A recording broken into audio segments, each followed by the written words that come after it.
Malcolm X, A Life of Reinvention by Marable. Chapter 4, They Don't Come Like the Minister, August 1952 to May 1957. Malcolm's elder brother Wilford and his wife Ruth lived in the quiet suburban black neighborhood of Inkster, just outside Detroit, at 4336 William Street. This was to be Malcolm's base for the 7 months after his release from prison. In his autobiography, Malcolm recounted the morning routine that Wilford supervised. "In the name of Allah, I perform the ablution," he would say before washing first his right hand, then his left.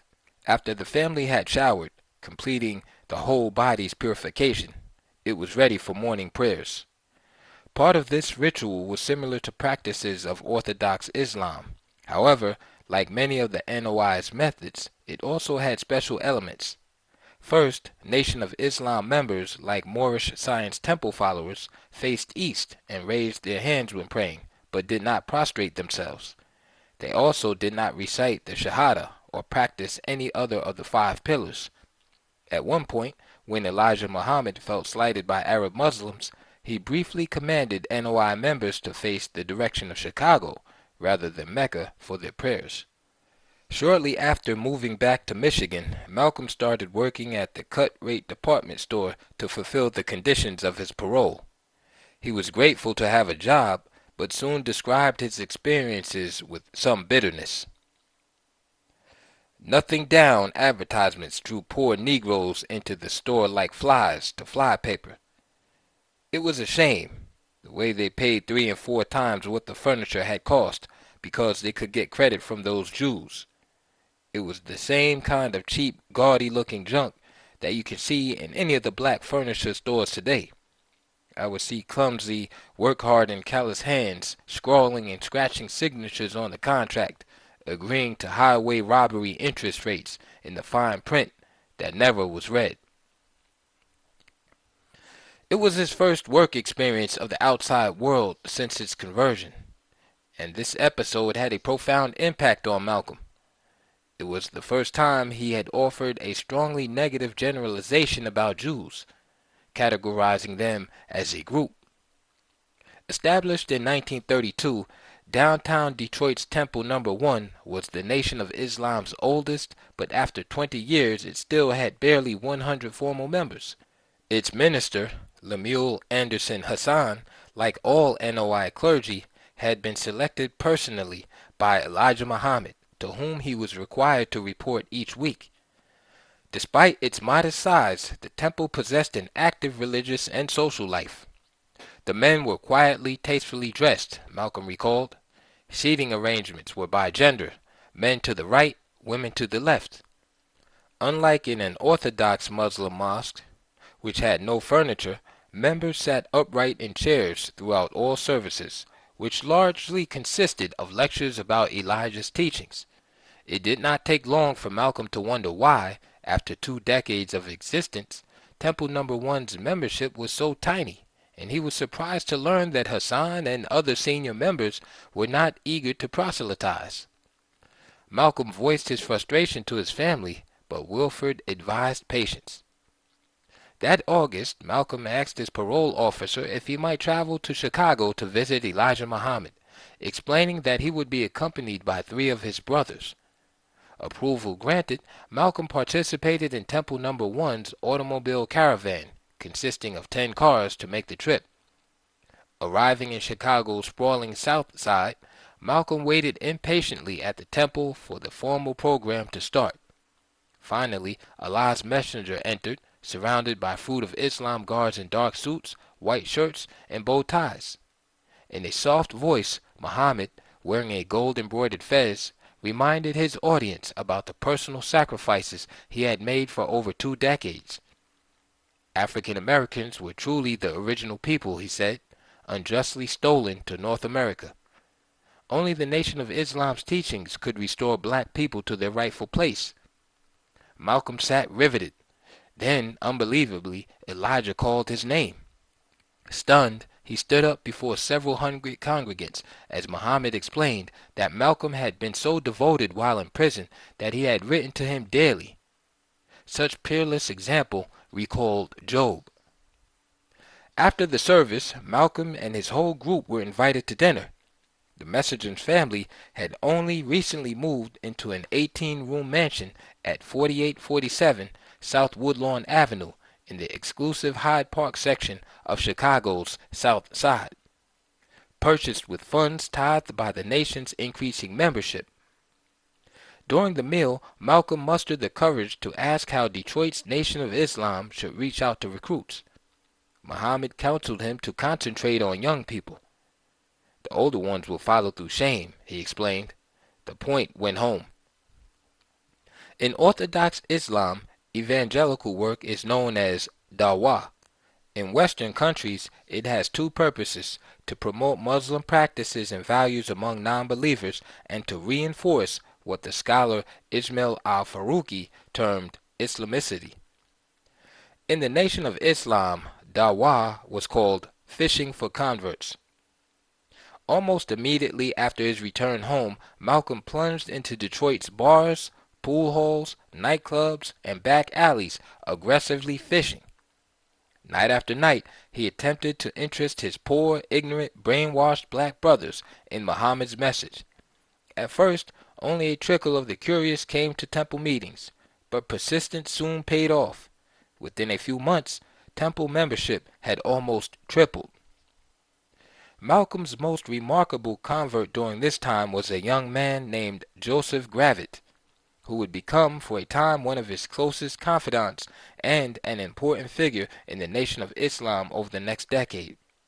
Born in Detroit in 1927, Gravette served in the Army in 1946 to 1947, winning, according to his account, the World War II Victory Medal. His official Army records shows evaluations that ranged from unknown to excellent. Returning to civilian life, he found it difficult to get work, soon becoming addicted to drugs and alcohol and developing a reputation for violence against women. In November 1949, police charged him with indecent and obscene conduct in a public place. By the time Malcolm encountered him, Gravette was sleeping in Detroit's alleys, but Malcolm sensed his potential and personally supervised his rehabilitation. Having experienced military discipline, Gravette responded well under Malcolm's stern authority. Within days, his entire life was taken up by the Nation of Islam. During the daytime, he worked as a short-order cook and waiter at the Temple restaurant. In the evenings, he directed Fruit of Islam members in the martial arts, and he sacked out to sleep in the restaurant at night.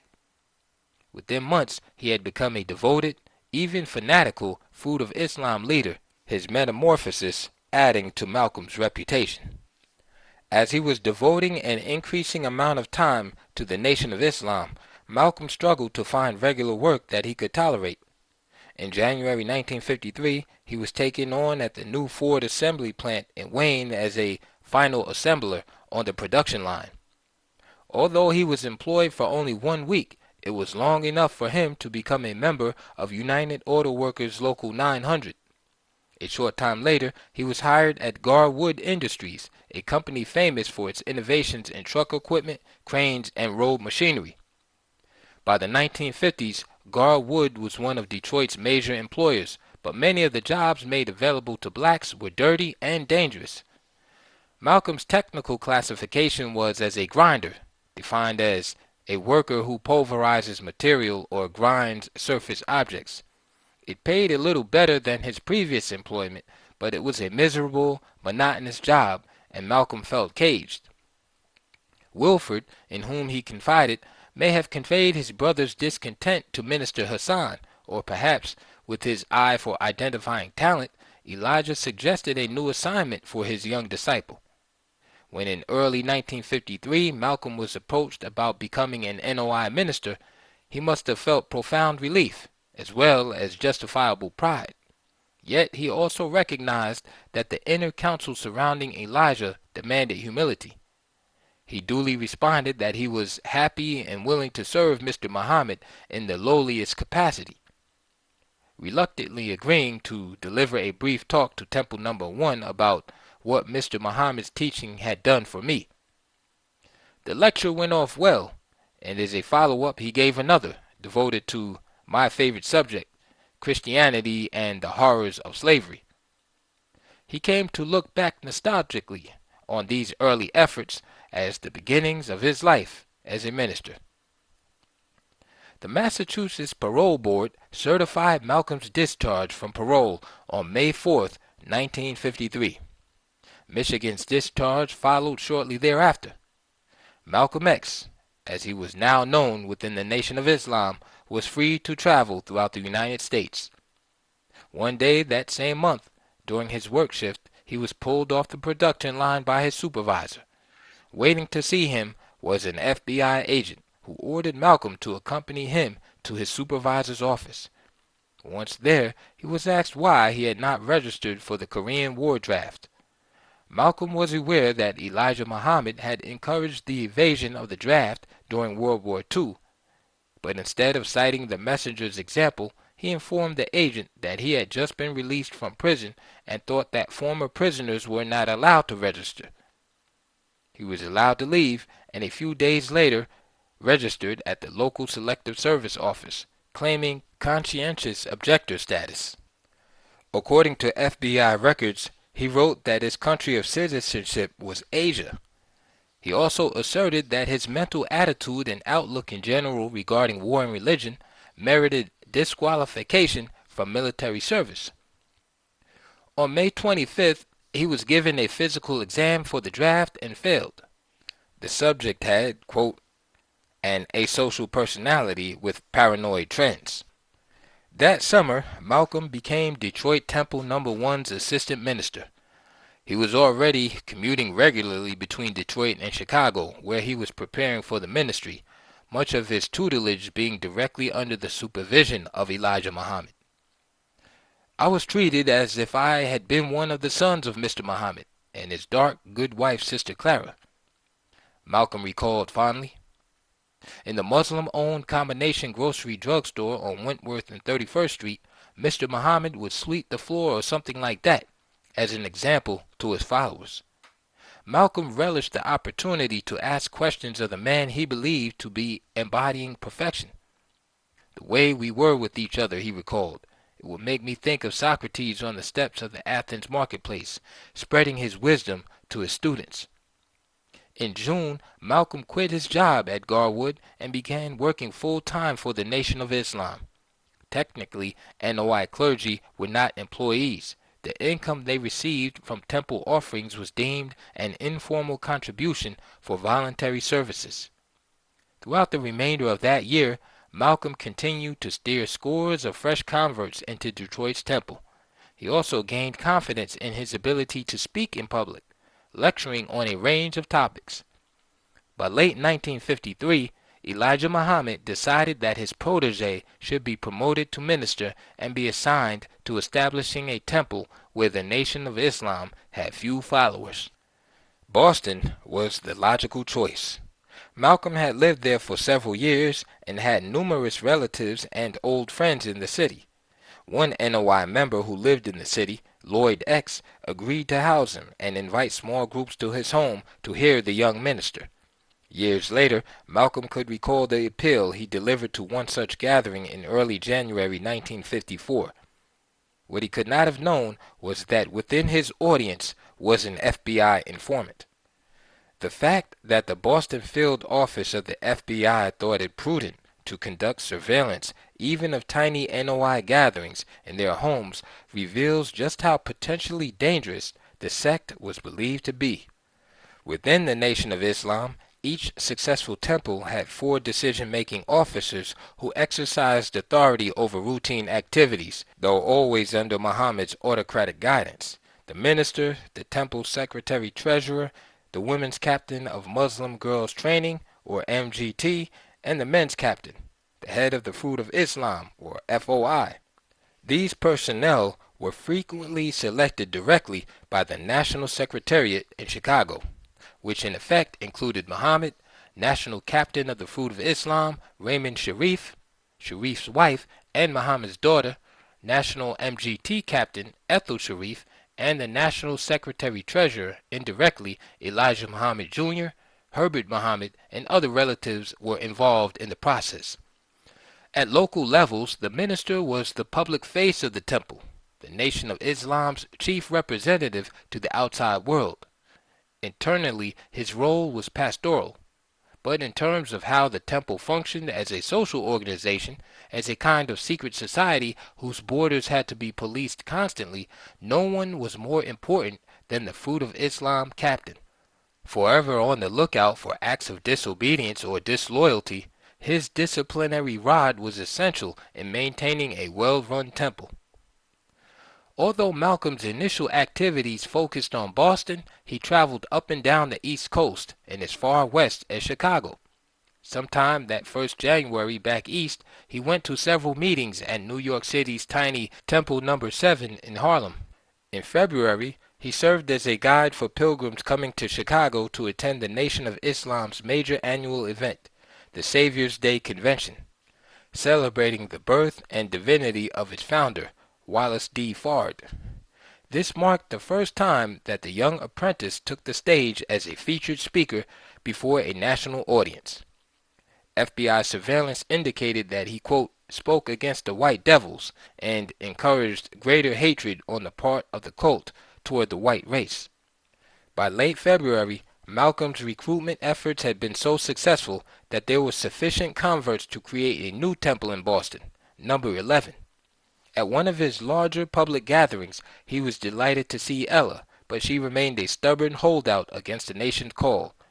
With its focus on recruiting prisoners and the poor, the nation didn't fit with her notions of black middle-class respectability, and she was skeptical of Muhammad's claim to be Allah's messenger. Knowing Ella's stubborn temperament, Malcolm doubted that his words would ever change her negative view of the nation. I wouldn't have expected anyone short of Allah himself to have been able to convert Ella.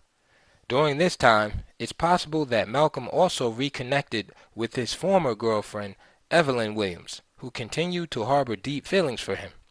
She subsequently joined the NOI, and when Malcolm moved to New York later that year, she followed him there.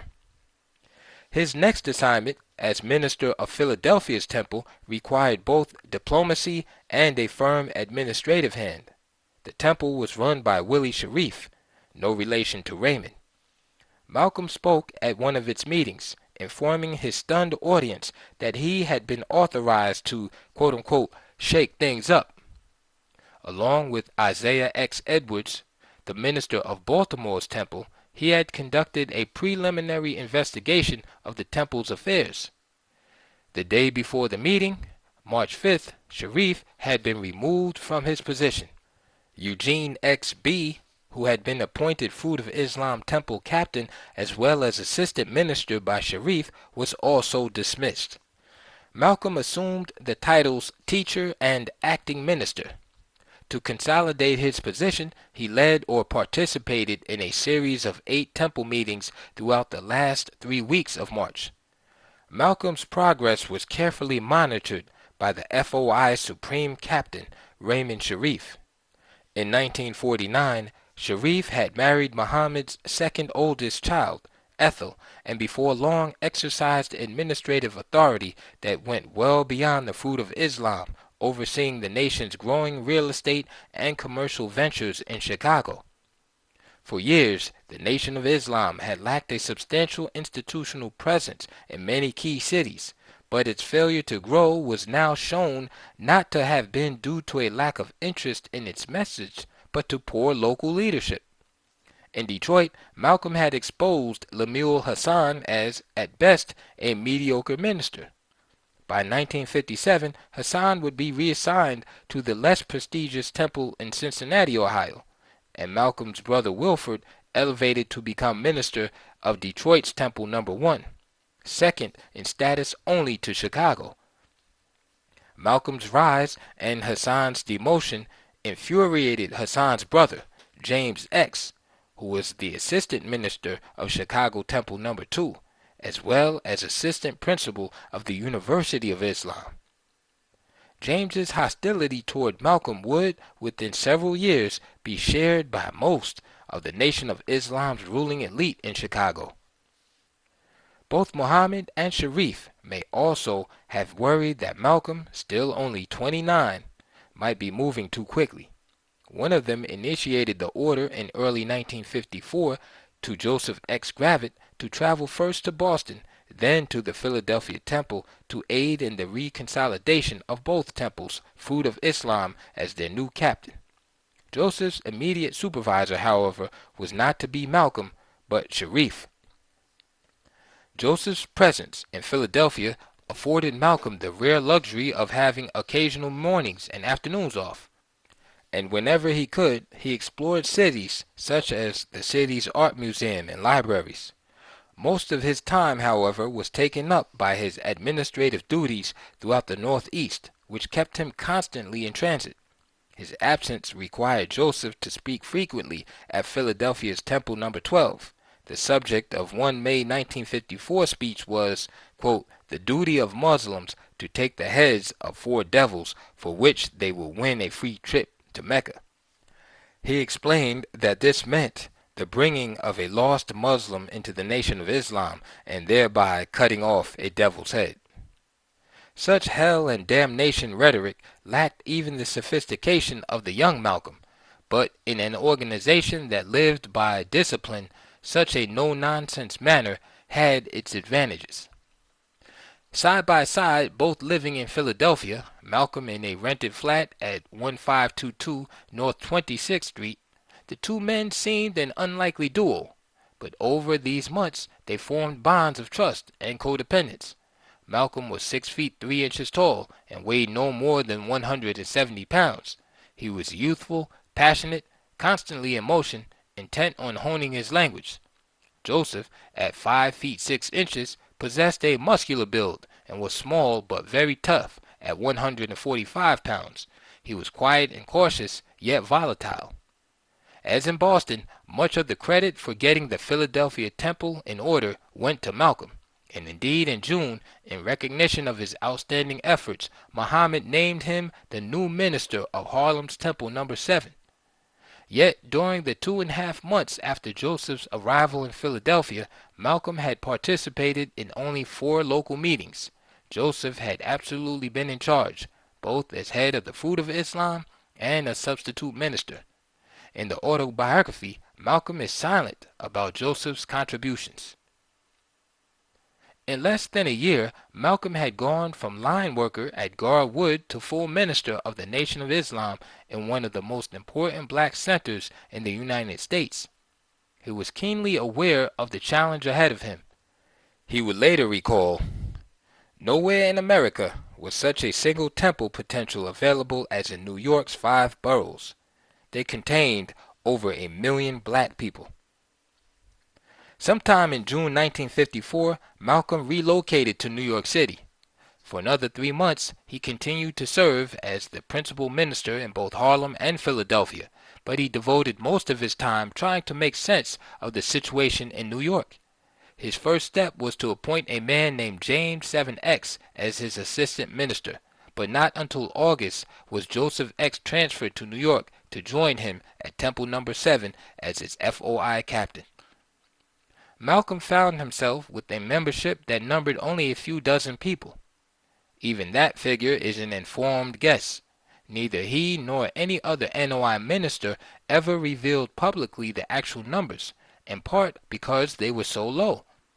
From 1954 to early 1953, there were probably fewer than 1,000 members throughout the country. Malcolm found to his dismay that Harlem's Temple No. 7 was even more disorganized than Philadelphia. For 6 months, he labored to reproduce the growth he had created in Boston and Philadelphia, but without success. The autobiography offers several explanations.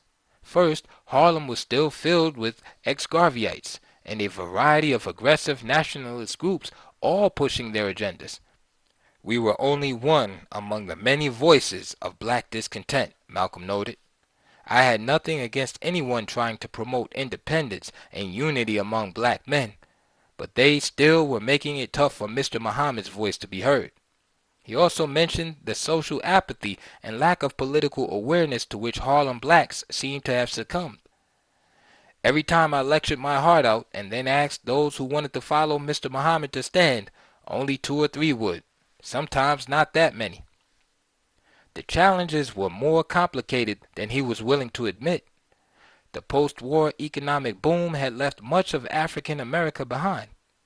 The conditions of Harlem's tenements had deteriorated significantly from the neighborhood's more glorious times in the 1920s. Many buildings were vermin and rat infested. It was not unusual, even along major thoroughfares, for disgruntled tenants to throw their garbage into the streets. Asthma, drug addiction, venereal disease, and tuberculosis were rampant.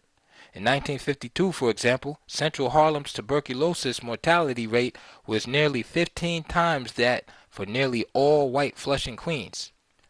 Despite these problems, in the decade after World War II, Harlem had also developed a small, status-conscious black middle class that was wealthier and politically more influential than during the Depression. New York City's farther suburbs were still largely segregated, but slowly middle-class blacks began to move to the outer boroughs of the Bronx, Queens, and Brooklyn. The number of black professionals grew, but many were still only beginning to escape from the ghettos of Harlem and Brooklyn. The heavy concentration of black voters in Manhattan also led to expanding political power. The 1953 election of Harlem resident Hulan Jack as the first black president of the borough of Manhattan symbolized that growing clout. Constantly pushing Harlem's political agenda was, of course, Adam Clayton Powell, Jr., who by the time of Malcolm's return had been in Congress for a decade. In March 1955, Powell called for a boycott of Harlem savings banks that practiced Jim Crowism and economic lynching. He urged Abyssinian Baptist Church's 15,000 members to withdraw their funds from the white-owned banks and transfer them to the either black-owned Carver Federal Savings in Harlem or the black-owned Tri-State Bank in Memphis, Tennessee. At the national level, he disrupted the Democratic Party's presidential campaign for Adlai Stevenson by his surprise endorsement of Dwight Eisenhower, who in the election that November received nearly 40% of the African American vote nationally. Powell's justification was the domination of Southern Dixiecrats who controlled the Democratic Party in Congress. He explained, "This does not necessarily mean a shift to the Republican Party. It does not mean that the Negro people are standing up as American men and women, thinking for themselves and voting as independents." Malcolm probably admired the black congressman's feisty independence from the Tammany Hall Democratic Party machine. Powell's model of political independence as a black man who cannot be dominated by whites would influence how Malcolm defined independent politics after his departure from the Nation of Islam. Harlem was also a common site for many civil rights protests. One of the largest, soon after Malcolm's arrival, occurred on September 25, 1955. More than 10,000 people gathered at the Williams Institutional Church on 7th Avenue at West 132nd Street to denounce the acquittal by an all-white jury of 2 white men accused of murdering Emmett Till, a 14-year-old black boy in Mississippi. The rally demanded that President Eisenhower, quote, convene a special session of Congress and recommended the immediate passage of a federal anti-lynching bill. Abyssinian's associate pastor, the Reverend David N. Licorice, who represented Powell, called upon blacks to protest in Washington, D.C. The NAACP leader, Roy Wilkins, urged black New Yorkers to address racial discrimination in the city. Far from being a community overwhelmed and silenced by the weight of racial oppression, Harlem continued to be a lively political environment. The level of participation was high and in full evidence. Public rallies, boycotts, and fundraisers were common. Street philosophers and orators would climb up ladders placed along major thoroughfares, primarily 125th Street, and declaim their ideas to passers-by. The nation found it difficult to make headway, largely because its appeal was apolitical. Elijah Muhammad's resistance to involvement in political issues affecting blacks and his opposition to NOI members registering to vote and becoming civically engaged would have struck most Harlemites as self-defeating.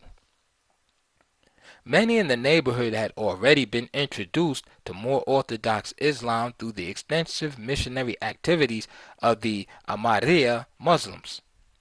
The sect had won the respect of many blacks through its vigorous opposition to legal segregation and its criticism of Christian denominations for accepting Jim Crow. In 1943, for example, the Ahmadis' Muslim Sunrise had characterized Detroit's race riot as dark blot on this country's good name. The colored world would recognize that black-skinned people are killing and being killed by white-skinned people free in America. 5 years later, the magazine published a survey of nearly 13,600 Presbyterian, Unitarian, Lutheran, and Congregational churches, documenting that only 1,331 of them had any non-white members. Racism within Christian churches led many African American artists, writers, and intellectuals in the 1940s and 50s to consider converting to some version of Islam.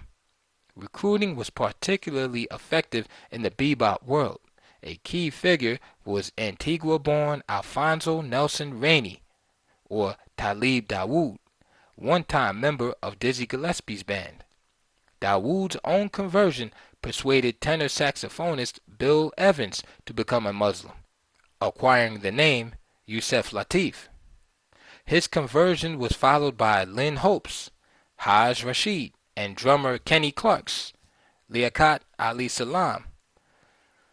Based in Philadelphia, Dawood developed a working relationship with Harlem's International Muslim Brotherhood, throughout which a supportive network was established linking largely black mosques in Providence, Washington, D.C., and Boston.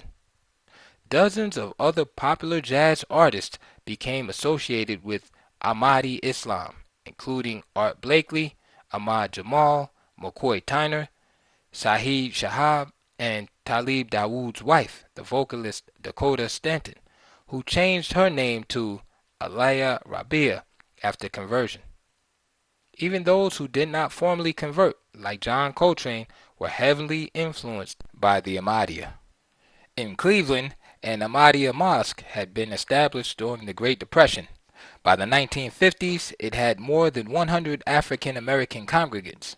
Indeed, the Cleveland Mosque Ahmadi leader, Wali Akram, became perhaps the first black American awarded a visa for a pilgrimage to Mecca in 1957.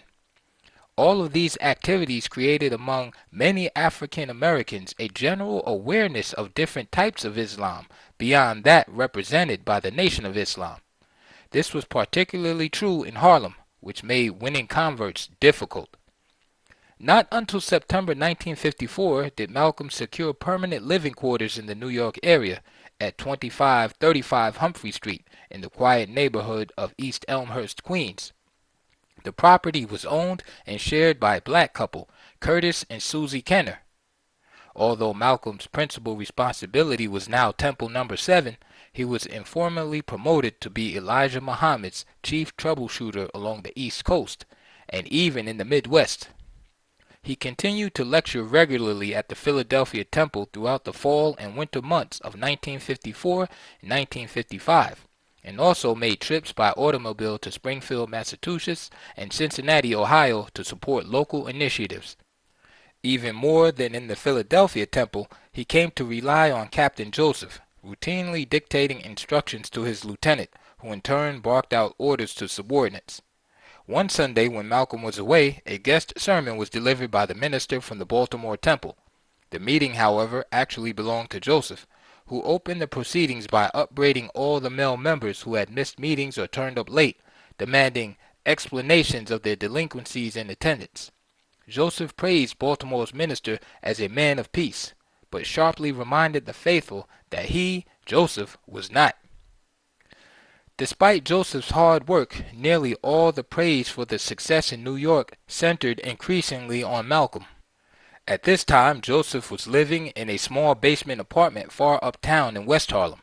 He received no salary for his labors as FOI head and worked as a cook at a restaurant owned by an NOI member, the Shabazz restaurant on Fifth Avenue.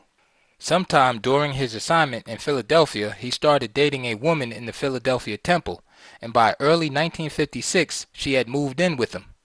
If Joseph planned to start a family, Malcolm must have realized the nation owed him a more dependable income. Perhaps for these reasons, Malcolm started praising Joseph during his temple sermons or remarks to the Fruit of Islam. The Nation of Islam administrators in Chicago also recognized Joseph's contributions and considered reassigning him to a more prestigious position. 2 weeks prior to the Savior's Day Convention in February 1955, Joseph was summoned to Chicago, probably by Raymond Sharif, and told of a new national program in which he would supervise the recruitment and training of 1,000 recruits. For several weeks it appeared that he would be transferred, and at Temple No. 7's Fruit of Islam meeting on February 21st, members received word that he would no longer be with them. But for reasons still unclear, in early March it was announced that he would be remaining in New York. Malcolm and Joseph's efforts in Boston, Philadelphia, and New York, combined with other evangelical efforts by Malcolm in various cities, had increased NOI membership by perhaps 1,000 new followers. This unprecedented growth signaled to the FBI, which had been tracking the Nation of Islam for decades, that something was stirring, something that they should take seriously. For years, the Bureau had monitored what is still described derisively in internal documents as the Muslim Cult of Islam, or MCI. Its surveillance now indicated that an ex-convict, one Malcolm K. Little, was largely responsible for the cult's new evangelical fervor. Malcolm had been on their radar and under watch since his letter-writing days at Norfolk and Charlestown, and on January 10, 1955, 2 FBI agents arranged to see him in New York. They subsequently reported that the subject had been very uncooperative. He refused to furnish any information concerning the officers, names of members, to furnish doctrines or beliefs of the MCI, or family background data on himself. The ex-convict did, however, express several theological and political opinions describing Elijah Muhammad as, quote, the greatest prophet of all, being the last and greatest apostle.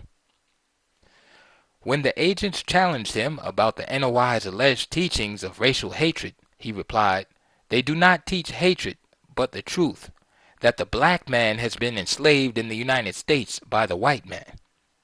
When asked whether he would serve in the armed forces, Malcolm refused to answer. The subject did, however, admit that during World War II he had admired the Japanese people and soldiers and that he would have liked to join the Japanese army. Malcolm also denied ever having been a member of the Communist Party. His responses were far more confrontational than his interview with the FBI field agent several years earlier. He was unafraid to identify himself completely with Elijah Muhammad's creed and his organization, regardless of the political consequences. Malcolm subsequently warned members of Temple No. 7 not to cooperate with FBI agents who might contact them. The February Savior's Day Convention of 1955 was symbolically Malcolm's coming out party as the Nation of Islam's uncrowned prince.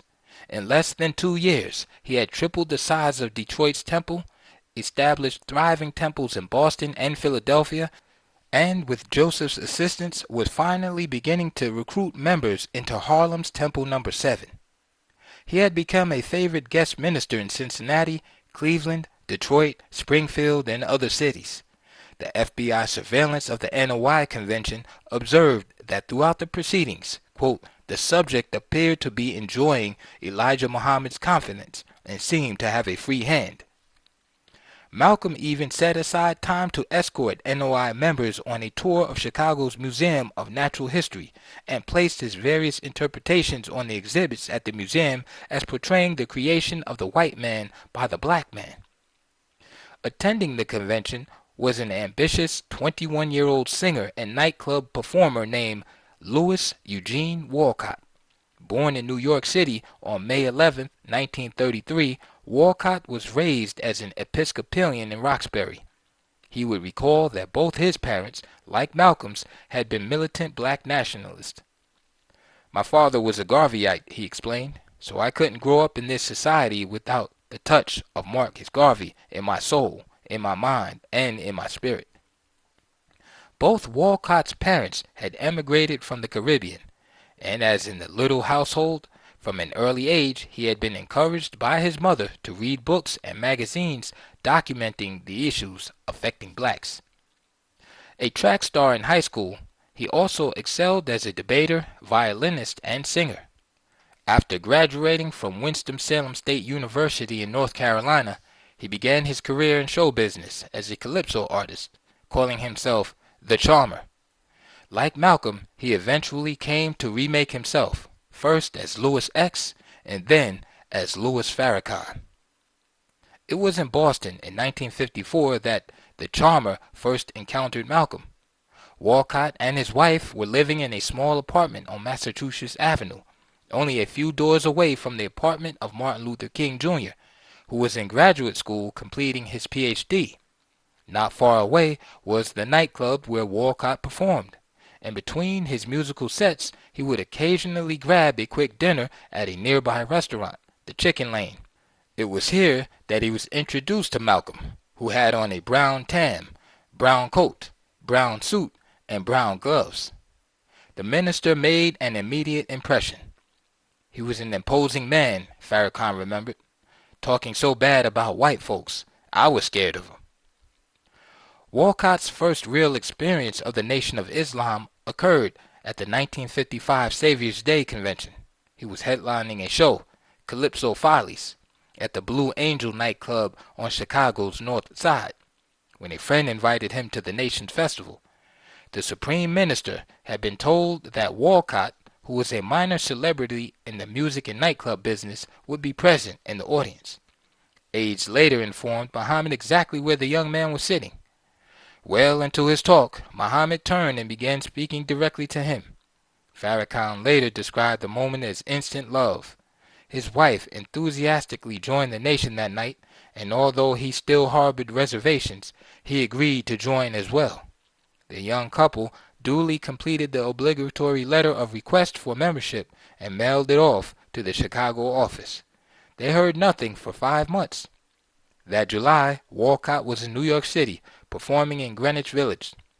He decided to attend a service at Harlem's Temple No. 7, primarily to hear Malcolm, whose oratory captivated him and who convinced him to dedicate his life to the nation. I had never heard a black man in my life talk the way this brother talked, Farrakhan recalled. By the mid-1950s, the number of established jazz artists and popular musicians who had joined the Nation of Islam caused some consternation within the Chicago headquarters, which worried that their prominence might make them more independent than other members. The Nation demanded a conservative, sober lifestyle, something quite at odds with the way most musicians lived. In late 1955, the Temples were informed that no NOI member would henceforth be permitted to work as a professional entertainer. Walcott first heard about the edict while in New York when visiting the Nation's restaurant on West 116th Street at Lenox Avenue. For him, with a wife and young child, it was a serious blow. Walcott walked several blocks, confused over what course to take. Somehow he came to a halt, turned around, and headed back to the restaurant with the intention of remaining faithful to the Nation. He was met by Captain Joseph, who was furious that someone had leaked this information prematurely. Malcolm had the job of subsequently informing Louis that he had been granted 4 additional weeks, but thereafter would have to quit the music business. Louis had enrolled in the Monday FOI class, and Joseph asked him to deliver a talk. His brief oration, which explained the reasons leading to his conversion, proved mesmerizing. Decades later, NOI veterans who were there could still recite Lewis's words. Quote, I will take the message of the Honorable Elijah Muhammad to every nook and cranny in the United States of America. Lewis's talent as an orator convinced Malcolm to put the young apprentice into a small assistant minister class. It was here, during the first 6 months of 1956, that Lewis flourished, carefully modeling his presentations on Malcolm's, even studying his mentor's mannerisms and dietary habits. It was clear that he brought to the ministry certain skills from his nightclub act. Not only did Malcolm not mind, he took genuine pride in Lewis's accomplishments, and a bond developed. Eventually, Lewis described Malcolm as the father I never had. In June or July, Lewis was named FOI captain for Boston's Temple No. 11. In the years since Malcolm's initial proselytizing efforts, the temple had suffered a membership decline and was in need of an energy boost. Within a year, Lewis was elevated to minister. Chicago officials were thrilled with their convert. They even allowed him to revive his singing career, but in the service of the Honorable Elijah Muhammad. He wrote and performed several Islamic-inspired gospel songs that became widely popular among temple members. Lewis became Malcolm's first true protege. Many other young men would follow, fashioning their sermons and temple activities on Malcolm's dynamic model. It was not long before they were widely and sometimes disparagingly known within the nation as Malcolm's ministers. Malcolm believed that Muslim clergy could be divided into two categories, evangelists and pastors. Few outstanding evangelists excelled as pastors, which called for skill in providing comfort and support to congregants, while relatively few pastors could call their congregations to embrace a spiritual vision in the manner of a great evangelist. My desire has always been to be good at both, he said. Several years later, he would equate himself with the greatest Christian evangelist of his time, Billy Graham. He considered every sermon he delivered an evangelical opportunity because usually the congregation included a small number of first-time guests. A typical NOI service was very different from most Christian services. The temple secretary or captains might open the meeting with announcements, then the minister would lecture, frequently using a blackboard or posters to reinforce points being made. Malcolm would encourage his audience to ask questions and even welcome banter and debate with visitors. At one typical Philadelphia meeting, Malcolm declared that the nation was, quote, the only place in the wilderness of North America that the black man and black woman can hear the truth about themselves. The lecture hammered at two themes. First, Malcolm repeatedly emphasized that blacks were spiritually dead as a group, and that their reawakening depended solely on their acknowledgement of the truth represented by Elijah Muhammad. Second, Malcolm discussed the nation's expectations of how women and men should relate to each other, urging men to respect their women. He also warned women to dress modestly. Women who attracted the amorous attentions of men by the display of their bodies, Malcolm declared, were as common as the dog we see chasing the other dog in the streets. At another 1955 Philadelphia Temple sermon, he used experiences of racial oppression to explain why whites had no right to describe the Nation of Islam as subversive. Here is a man who has raped your mother and hung your father on his tree. Is he subversive?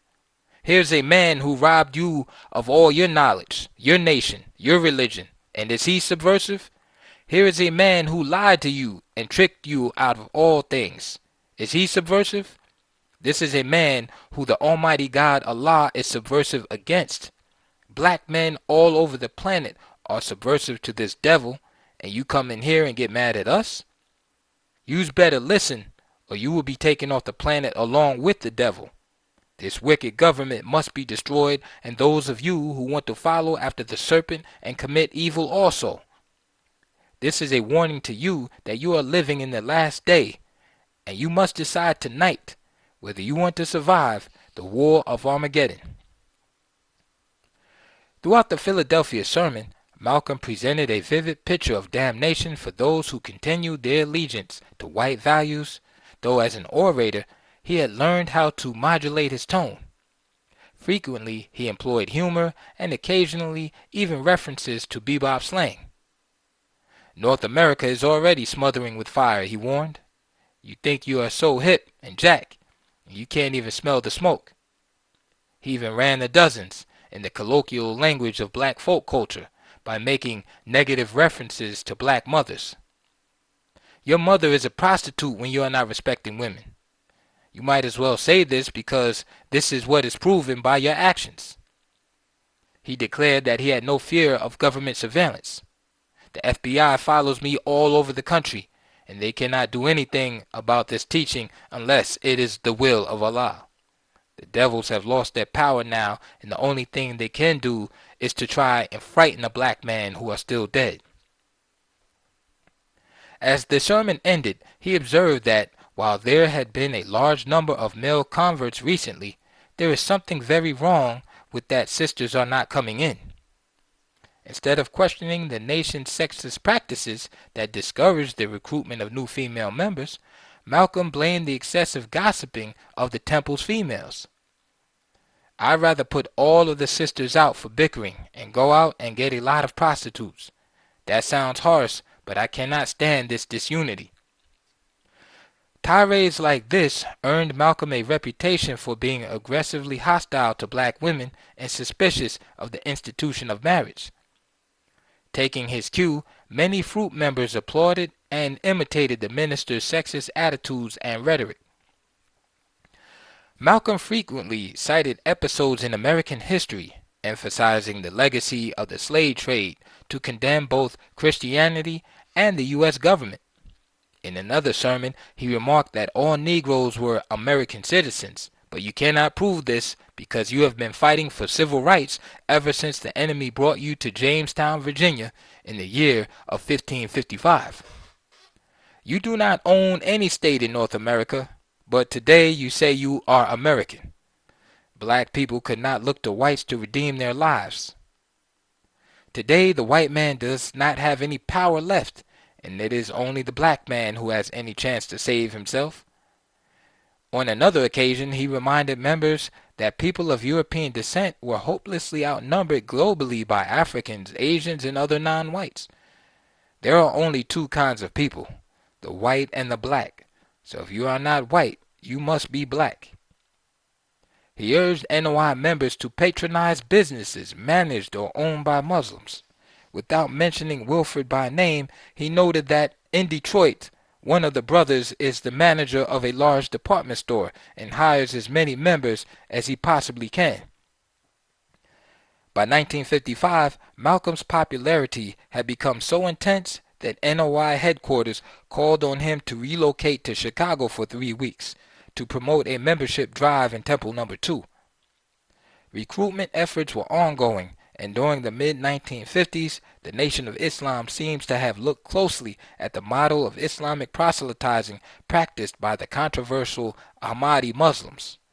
Despite the Ahmadis' refusal to consider the Prophet Muhammad the seal of the prophets, which deeply disturbed nearly all Orthodox Muslims, and at the time when the Pakistani government was moving to designate the sect a non-Muslim religious group, emigrant Ahmadis had successfully formed political coalitions and working relationships with the Sunni Muslims in the United States, and frequently worshipped side by side with them.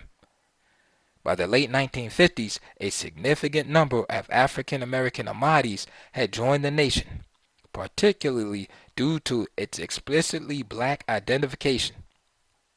In doing so, they introduced a more orthodox interpretation of classical Islam, as well as a long-standing commitment to the international Islamic community. No matter how sectarian and heretical the NOI's theological tenets, Elijah Muhammad always insisted that his ministers present his creed as part of a global community of Muslims. These factors helped shape Malcolm's version of dawah and his pastoral duties. This was the main reason why, in the early 1960s, Malcolm would so vigorously criticize the phrase, quote, black Muslims to describe the Nation of Islam. As the nation grew, it began to interact with traditional or Orthodox Muslims in different ways. And despite the nation's adherence to the theologically bizarre tenets of Yaqub's history, the fundamental spiritual terrain that defined Islam's contours had a direct and inescapable pull on the NOI's evolution. Within Orthodox Islam, there are two great divisions: the Sunni, who represent the overwhelming majority of Muslims, and the Shia, a group who believe that Ali, the Prophet's nephew and son-in-law, and his descendants were the sole successors to Muhammad. For Sunnis, ordained clergy do not exist. The leader of the observance of Salat, or prayer service, may be anyone knowledgeable. This leader, the Imam, strives to be a pattern for the rest to follow, so as to prepare the required precision and order of the service. In Islam, the Imam may also be a prominent theologian or legal scholar. The Shia, by contrast, perceive their Imams as divinely inspired. Two main branches of the Shia, the Ismailis and Imanis, divine their Imams by hereditary descent and believe that their leaders possess a God-given understanding of Islam, first represented by Ali. The Imams possess the powers of the cycle of prophecy, and, as one Islamic scholar puts it, they serve as intercessors between humans and God. Over centuries, Islamic political thought evolved in two strikingly different directions. For most Sunnis, the foundation of all religious teachings is the Sharia, the law, which in turn is grounded in Hakikat, a literal interpretation of the Quran.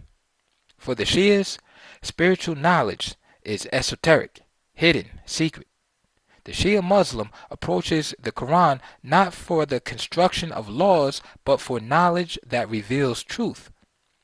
Because Shias frequently functioned as persecuted minorities in predominantly Sunni societies, they withdrew from politics and civil society.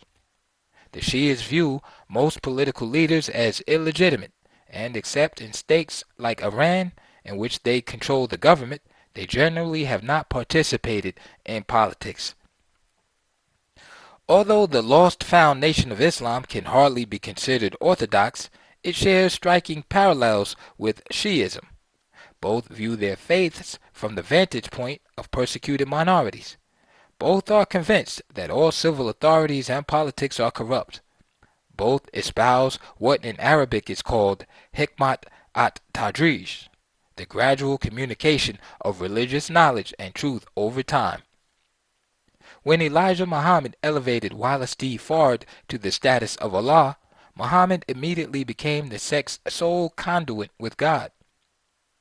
Muhammad also acquired the authoritative power of prophecy and, as in the case of Shia Muslims, an infallibility that could not be challenged. Also, like most Shia, Elijah Muhammad firmly believed that key positions within the temple's leadership should be linked either through genetic connections, for example, Ethel Muhammad Sharif, Herbert Muhammad, Elijah Muhammad Jr., Wallace Muhammad, or through marriage, for example, Raymond Sharif. For this reason, despite Malcolm's filial relationship with Muhammad, most members of the patriarch's family strongly rejected him as a potential heir apparent because he was not related by blood. On a lower level, it was not unusual for local leaders to be relatives. By the 1950s, for instance, 3 little brothers were ministers of important temple: Wilfred in Detroit, Filbert in Lansing, and Malcolm in Harlem. Despite the NOI's heterodoxy, Elijah Muhammad perceived his sect as part of a global brotherhood, the Ummah, which transcended the distinctions of ethnicity, nationality, class, and even race. NOI ministers were trained to see themselves as dedicated warriors in a spiritual struggle against God's enemies. Such an imam can be described as a mujahid, one who devotes his life to the service of Allah, but who also practices spiritual self-discipline. Members of the Nation of Islam with a more sophisticated knowledge of Orthodox Islam found allegorical reasons for believing that the sect would ultimately grow away from its heretical roots and rejoin more conventional Islam. They compared Elijah's flight from Detroit to Chicago and the hijrah of the Prophet Muhammad from Mecca to Medina. The persecution of the first Muslims was subsequently experienced by Elijah and his early followers who resisted the U.S. draft. Perhaps most persuasively, all Muslims knew that the Holy Quran was a book of Muhammad's recitations compiled over a period of 22 years. Muslims believe that the work contains a unitary message. Nevertheless, the focus and content of the surahs or chapters changed over time. In a similar fashion, Elijah distributed lessons to his followers to be studied and committed to memory. Each lesson reflected a divine truth, yet together they were incomplete, to be superseded by subsequent revelations. As Elijah's connection with the larger Islamic world grew, the likelihood for some sort of theological evolution or Islamization also increased. In fact, this is exactly what happened upon Elijah's death in 1975, when his rebellious son Wallace took over the leadership of the nation. He instituted a total rejection of the nation's dissident religious dogma and accepted Orthodox Islam. One decisive step occurred, curiously enough, through global politics. The Nation of Islam had always viewed African Americans as black Asiatics, and in its realm of the saved, there was no distinction between Asians and Africans. Consequently, the NOI took special note when in April 1955 representatives from 29 African and Asian nations met in Bandung, Indonesia to plan how they might cooperate politically. Participating states included Burma, Cambodia, the People's Republic of China, India, Thailand, North Vietnam, South Vietnam, Ethiopia, and the Gold Coast. But by far the largest contingent was made up by nations with majority Muslim populations: Afghanistan, Indonesia, Iran, Iraq, Egypt, Libya, Jordan, Lebanon, Pakistan, Saudi Arabia, Syria, Sudan, Turkey, and Yemen. In the opening address, the Indonesian president, Ahmad Sukarno, declared the gathering the first transnational conference of colored peoples in history. Revolution against the old colonial rule had been in the air. The conference came only 6 years after the triumph of the Communist Party over the Kuomintang in China. In Vietnam in 1952, the popular forces of Ho Chi Minh had routed the French colonial army at Dien Bien Phu, leading to a French withdrawal 2 years later. In Sudan, a revolt broke out in August 1955, forcing the British to airlift 18,000 troops into rebel areas. But it was in the Muslim Ummah that the struggles for independence were most inspirational. In Morocco, the French decision to deport Sultan Muhammad V in 1953 had led to massive protests. Fresh from their defeat in Vietnam, the French permitted the Sultan to return, and independence was granted in March 1956. In Tunisia, internal autonomy from the French had been achieved in 1955. The full independence was won the following March. In November 1954, the struggle in Algeria had erupted into war. What was significant was that the Algerian nationalists, while Muslims, did not perceive the conflict as a jihad or holy war, but rather a nationalist one. The guerrilla fighters, numbering about 20,000, confronted over 1 million French colonists and the French army. By the end of the war, 250,000 Algerians had been killed and 2 million displaced from their homes, many into camps. Perhaps the most dramatic confrontation between the Arab world and the West occurred in Egypt with the Suez Crisis. In 1956, President Gamal Abdel Nasser nationalized the Suez Canal. In response, on October 30th, the Israelis invaded Egypt, and the British followed. The United States, under Eisenhower, opposed the invasion, forcing the Israelis and the British to withdraw. Throughout the Muslim world, Nasser was celebrated as the leader of anti-Western sentiment and Arab nationalism. Malcolm closely monitored these events, which to him fulfilled the divine prophecy foretelling the decline and fall of European and U.S. power. As Malcolm explained to a Temple Number 7 audience, the black men are united all over the world to fight the devils. The Bandung gathering represented the opening of a new epoch, and firmly fixed in Malcolm's mind the possibilities of unifying internationally and nationally with other African Americans and followers of Islam. Black American leaders, Malcolm now urged, must hold a Bandung conference in Harlem. The principles of non-aggression and cooperation that had characterized the Bandung Conference should inform the strategy of black Asiatics inside the United States. We must come together and hear each other before we can agree, he argued, and the enemy must be recognized by all of us as a common enemy before we can put forth a unified effort against him. Delivered at a meeting of the African Freedom Day rally, Malcolm's remark echoed those of Blyden nearly a century before, illustrating the connections that were forming within his politics between Pan-Africanism, Pan-Islam, and Third World liberation.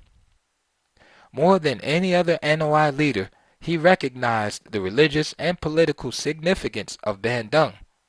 His sermons made increased references to events in Asia, Africa, and other Third World regions, and he emphasized the kinship black Americans had with non-Western dark humanity.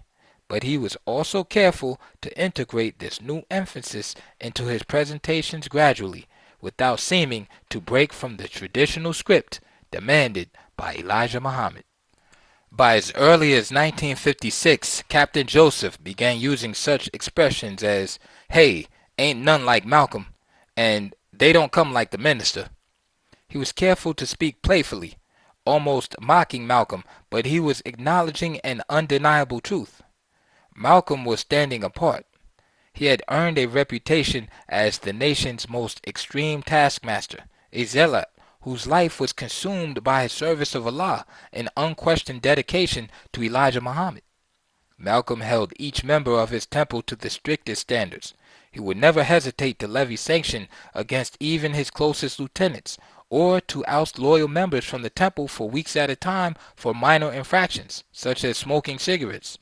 He could be so demanding, his chief lieutenant James 67 ex-warden explained, because he was hardest on himself. Louis Farrakhan confirmed this. Nobody could handle Malcolm. He had a brilliant mind. He was disciplined. I never saw Malcolm smoke. I never heard Malcolm curse.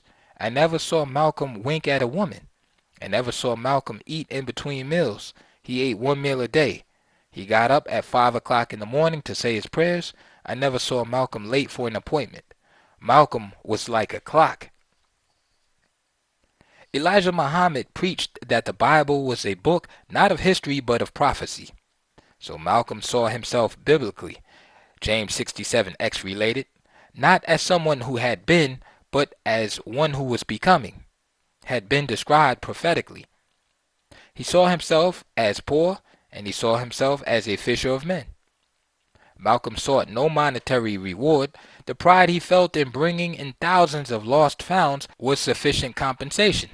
But James also understood that much of Malcolm's success, especially in New York, was based upon what was happening outside the mosque, that is, the conditions that confronted most blacks in daily life. Essential to the nation's functioning was discipline and swift punishment for infractions. Members were constantly urged to report to officers anything that constituted suspicious behavior.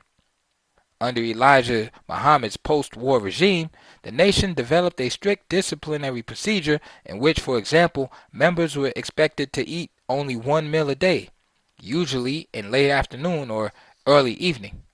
Muslims who were judged overweight were technically in violation of the NOI's dietary rules.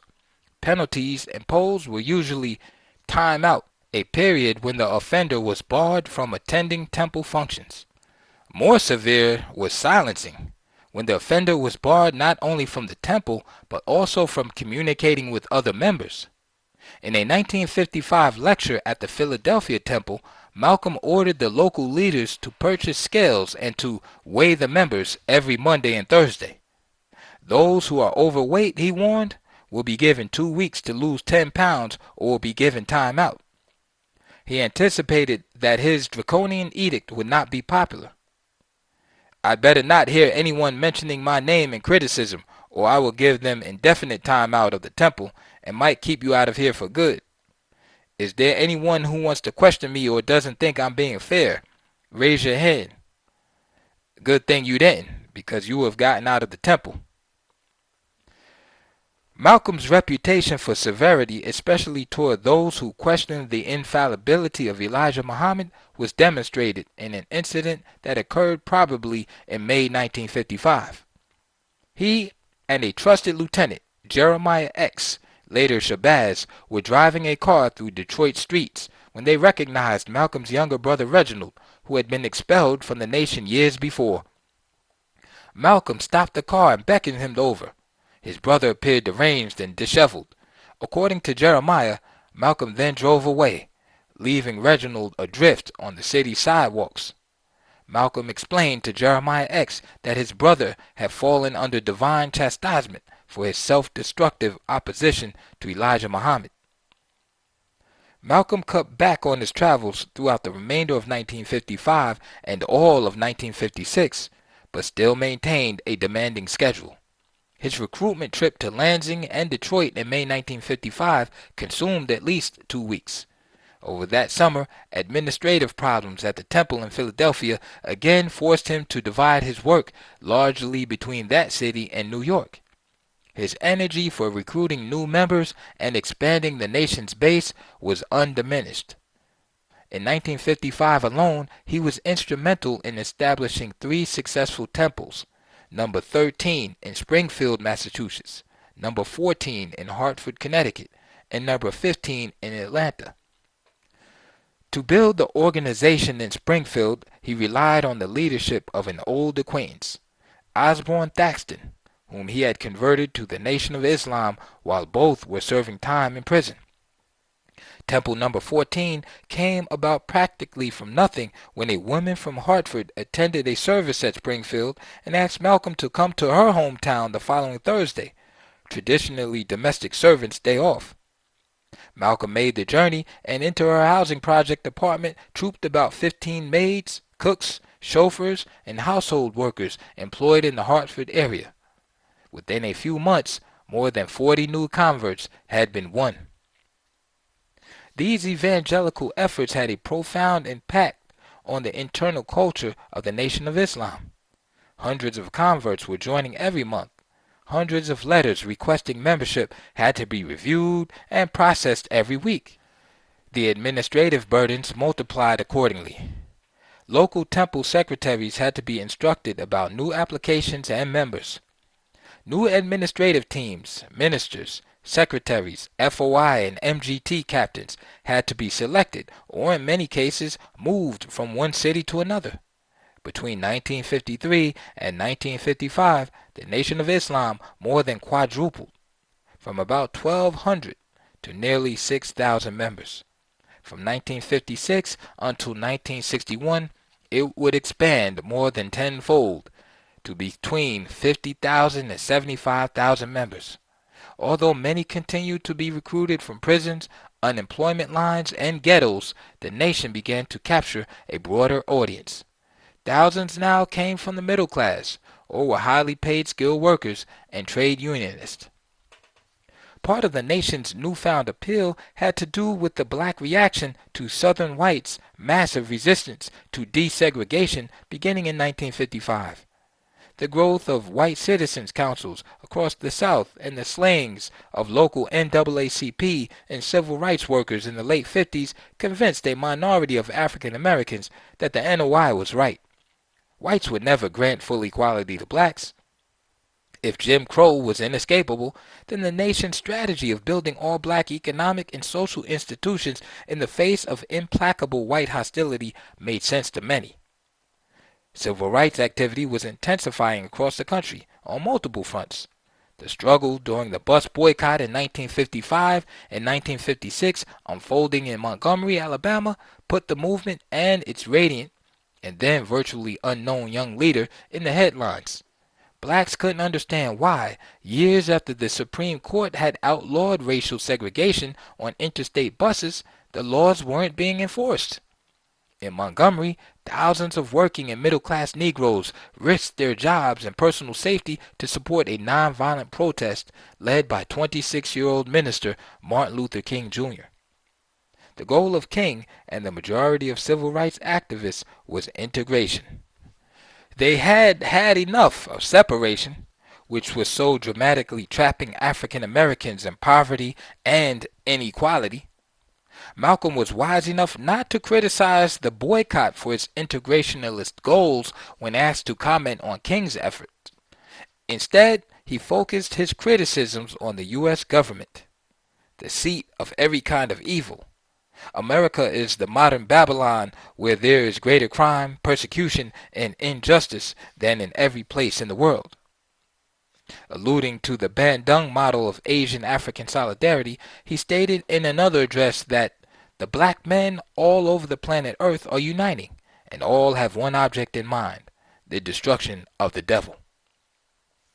The thousands of recruits Malcolm and others were bringing into the nation represented hundreds of thousands of dollars in additional revenue thanks to the group's strict tithing requirements.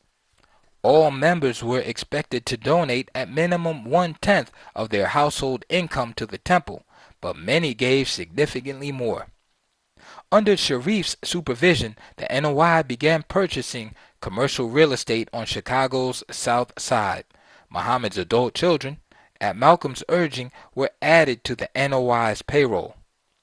Elijah Muhammad could not have failed to notice the growing power of his brilliant protege.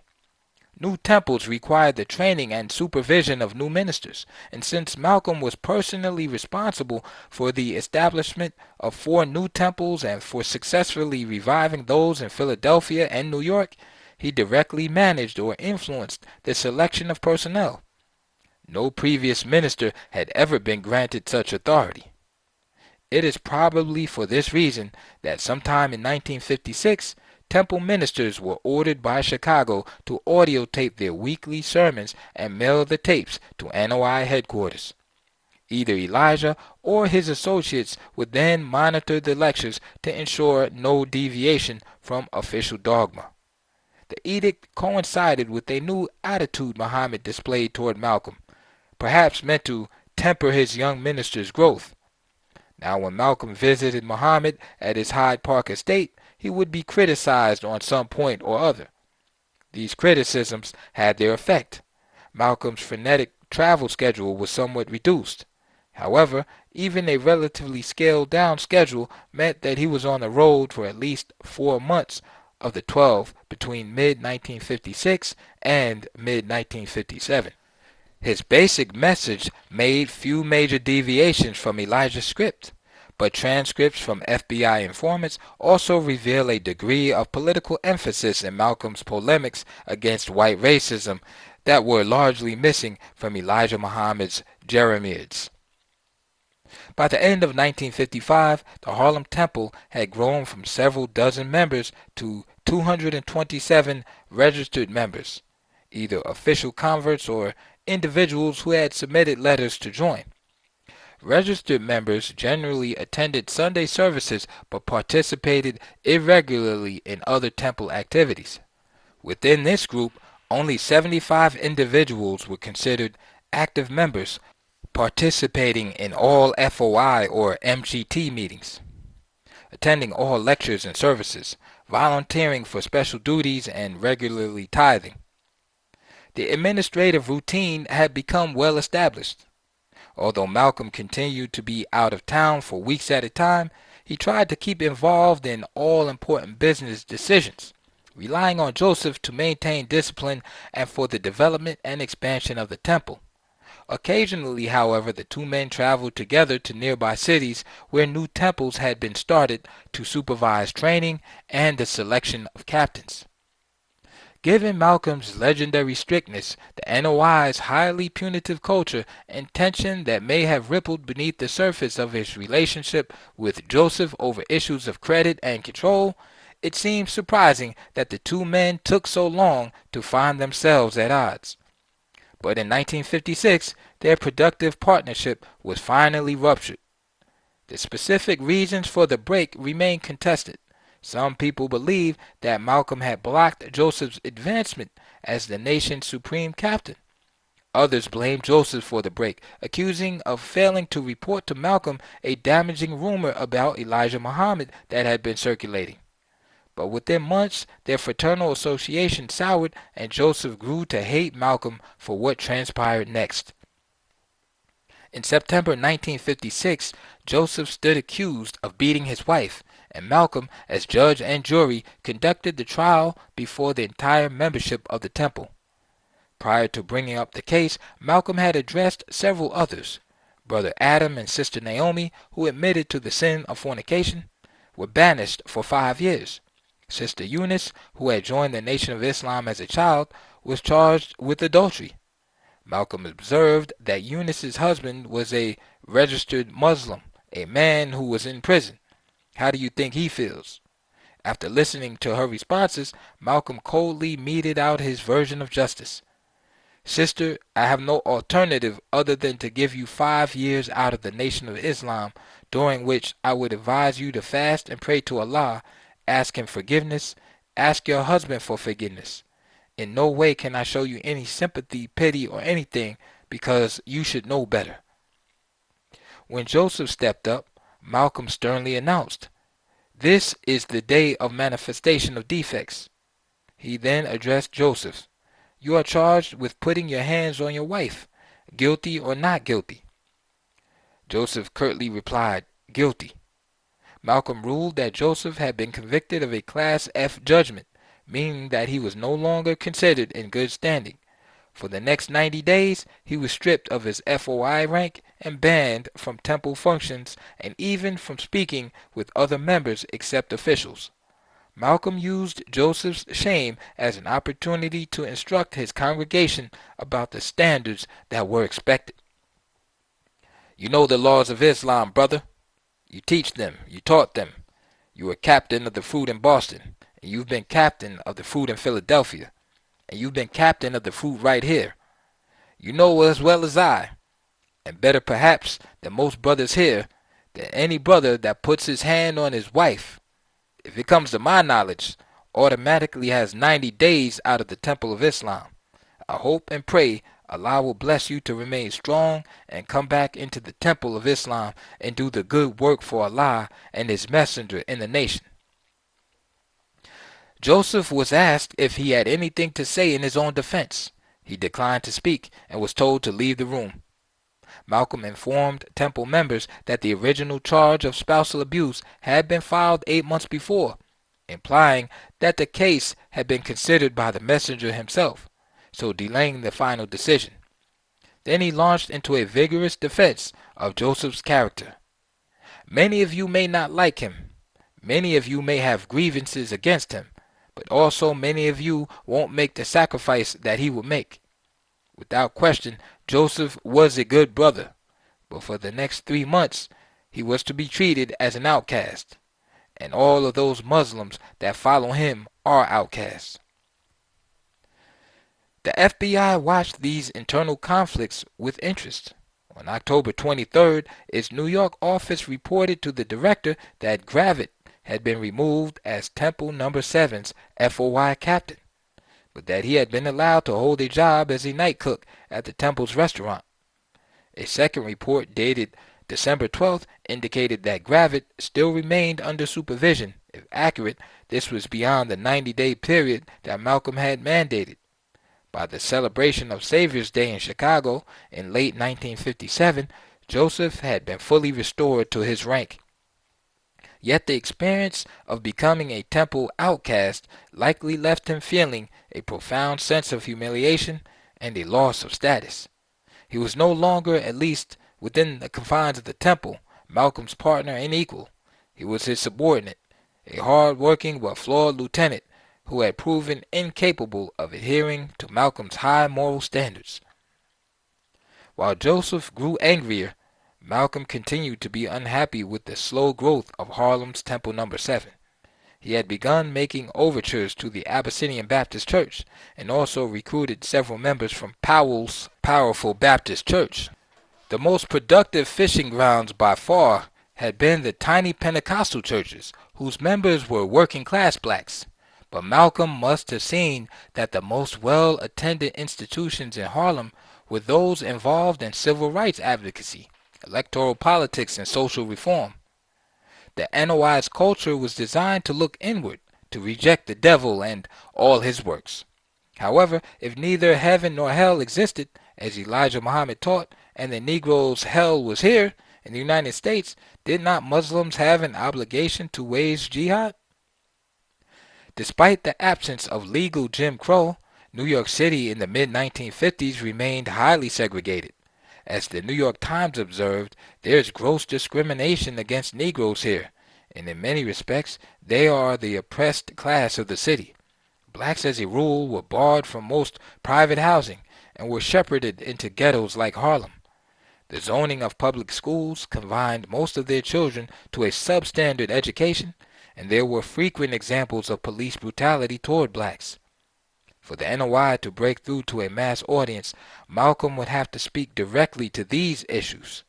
Like Powell and other political ministers, he would have to leave his sanctuary and shift his focus beyond simply recruiting congregants for the nation. He would have to address the real-world conditions of African Americans.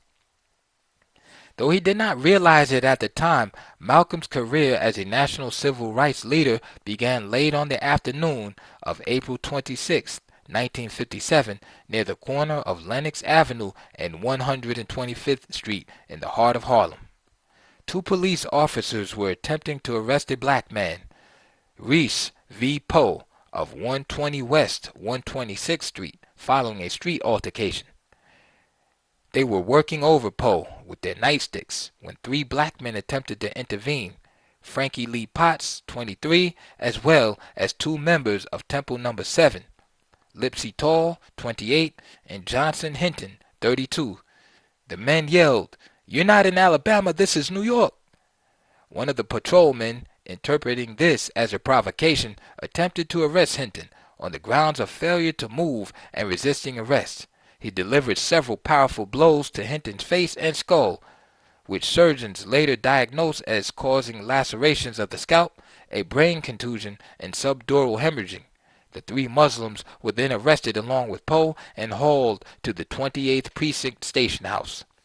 A woman who had observed the assault rushed to the NOI's restaurant several blocks away with the news. Captain Joseph promptly mobilized members by telephone. At sundown, Malcolm and a small group of Muslims went to the station house and demanded to see Brother Johnson. At first, the duty officer denied that any Muslims were there, but as a crowd of angry Harlemites swelled to about 500, the police changed their minds and Malcolm was allowed to speak briefly with him. Despite his pain and disorientation, Hinton explained that when they arrived at the station house and he attempted to fall down on his knees to pray, an officer struck him across the mouth and shins with his nightstick. Malcolm quickly took in Hinton's physical condition and demanded that he be properly treated. The police relented.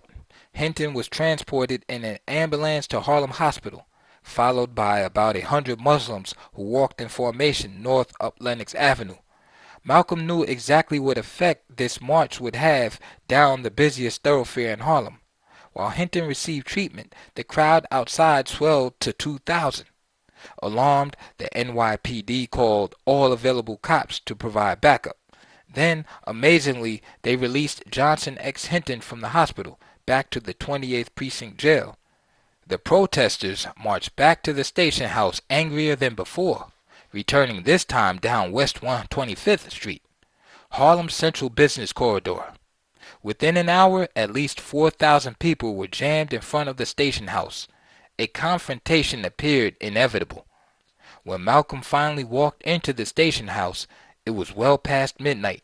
Escorting him was Harlem attorney Charles J. Beavers, who made bail arrangements for Potts and Tall and asked to see Hinton. The police allowed this but adamantly refused to return Hinton to the hospital, insisting that he had to be incarcerated overnight to appear in court the next day. At about 2:30 a.m., with thousands of angry Harlemites still gathered outside, Malcolm sensed a stalemate. As if to underscore his authority in front of the police, he walked outside and gave a hand signal to his FOI flanks. Silently and immediately, the FOI marched away, with orders to regroup at the NOI restaurant at 4 a.m. Following their lead, the protesting Harlemites also dispersed in minutes. The police had never seen anything like it. One stunned officer, groping for an explanation, admitted to the New York Amsterdam News editor James Hicks, "No one man should have that much power." The next morning, bail of $2,500 was paid by the NOI, but the police still refused to deliver Hinton to his attorney or to Malcolm. Still bleeding and disoriented, he was dumped out into the street outside the city's felony courthouse. Malcolm's men subsequently drove him to Harlem's Sydenham Hospital, where doctors estimated that he had a 50-50 chance of surviving. The next day, a crowd of more than 400 Muslims and Harlemites gathered for a vigil at a small park facing the hospital. NOI members from Boston, Washington, D.C., Baltimore, Hartford, and other cities had driven in to take part. In a private meeting with a delegation of police administrators, Malcolm made the nation's position clear. "We do not look for trouble. We do not carry knives or guns, but we are also taught that when one finds something that is worthwhile getting into trouble about, he should be ready to die then and there for that particular thing." As James Hicks observed, though they were stern in their protest, they were orderly as a battalion of Marines. All three men who had been arrested were subsequently acquitted. Johnson X. Hinton and the Muslims filed a successful lawsuit against the NYPD, receiving more than $70,000, the largest police brutality judgment that a New York jury had ever awarded.